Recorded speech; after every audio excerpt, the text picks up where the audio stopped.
back once again, guys, here to the hillside. Today let's talk about misting your plants, why you should and maybe why you shouldn't. So let's go ahead and get started. Now if you look over here, this is a nice east facing window with a nice array of plants. Okay, now all these plants here, save for maybe one, are from a tropical or at least a very moist, humid environment. So in order to prevent overwatering your plants and drying them out, I like to do this every morning, is I will actually come in and mist all of my plants, getting all the leaf surfaces nice and coated, not oversaturating them, just keeping them nice and moist. Now this serves several purposes. It helps to increase the humidity around your plants because the indoor environment is very, very, very dry. So a lot of these plants, they're going to dry out in the wintertime inside your home. So misting them is actually going to help to increase humidity, keep the leaves a little bit more on the moist side, and for that they're going to be able to produce, they're going to grow better for you. Okay, that's what I'm trying to say. Now, this also being said, pretend you are a plant. Okay, pretend you grow in a area that doesn't get a lot of rainfall, or perhaps you're low in the bottom of a jungle or some kind of a darker area that doesn't get a lot of actual rain that trickles down to you. These plants, as they grow up into the canopy or as they cascade off of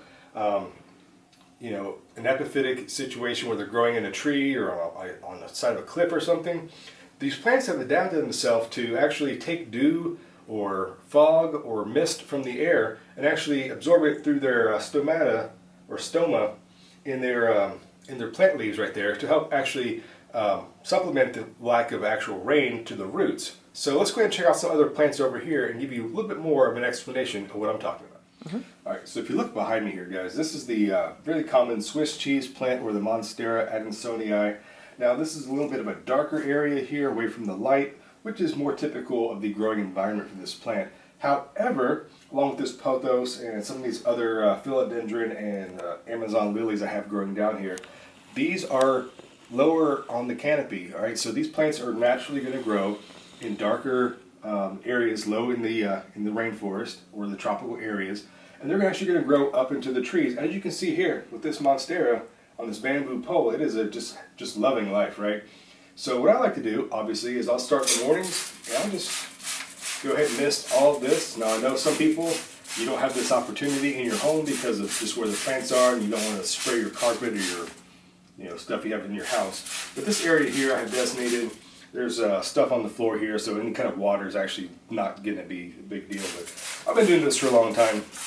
But like I said, I like to really just get in here like this. Like I mentioned, this is basically mimicking dew or just misty, just dew or humidity that's actually forming on the leaves as it would in its natural environment. This plant is thriving. I've cut it back so many times and it just keeps growing, but it loves this area right here. And just check out the fenestration here on these leaves.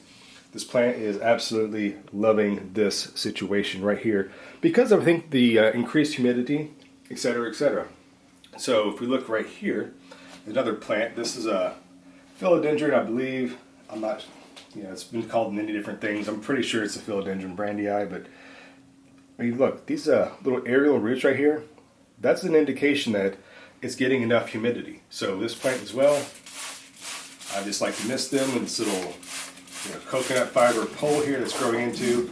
I'll mist this as well, just because as the roots kind of will attach themselves to this pole, it's going to help, stabilize the plant. It's going to give it something to hold on to. But I mean, this is not difficult. You don't really have to make it rocket science.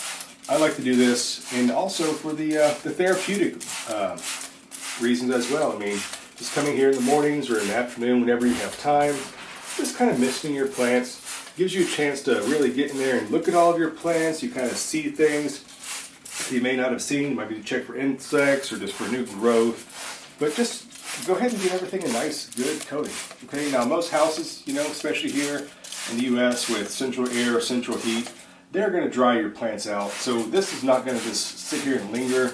Now, if you live in a place where your house is very damp or not a lot of airflow or not a lot of light, maybe you want to cut back a little bit on the watering or the misting because you really don't want water to just be standing on your plants all day. But I even doing this maybe an hour, maybe 30 minutes or so, especially the sunlight coming in this early in the morning, such bright light, all this water and humidity and mist is just, it's going to evaporate. Okay, so hopefully the plants will have time to absorb what they need. It'll kind of linger in the soil, give a little bit more humidity to the plants. So that being said, look at the variety of plants that you're misting. Okay, would you do this with a cactus? No. Okay, so this plant here I've showed you before, an Nepenthes or the pitcher plant. You know, this plant is from Southeast Asia. All right, it lives in a jungle, in a tropical area. So this plant here is one of the few that I will miss this thing all of the time because it's just what it needs. Okay, and in my experience, this plant has rebounded greatly. Does enjoy a nice mist all the time, and you know, it's just kind of fun, right? Just to come here and just kind of looking at your plants, kind of getting in close and see what's going on, just spraying your plants all over. Okay, so some people say you shouldn't mist, that it's it's going to lead to problems. I haven't had any. There's been no mold issues. There's been no fungus issues or whatever people try to say within reason, because I don't, like I said, I don't just absolutely drench everything down. Plenty of light, plenty of circulation in this room. So the mist that I do provide, it will evaporate. Okay, so hopefully that was a little good tutorial there for you guys about why you should probably mist your plants. It's very beneficial to the plants. It's kind of fun. It can be therapeutic if you just just the sound of the mist. And also, I mean, just watching the waterfall is pretty cool. So there you go, guys. A little quick tip about misting your plants for overall plant health, helping your plants thrive, and just having a little bit of fun while you do it, guys. So until next time here at the hillside, I'll be here playing with my plants, and maybe I'll see you again next time. Until then.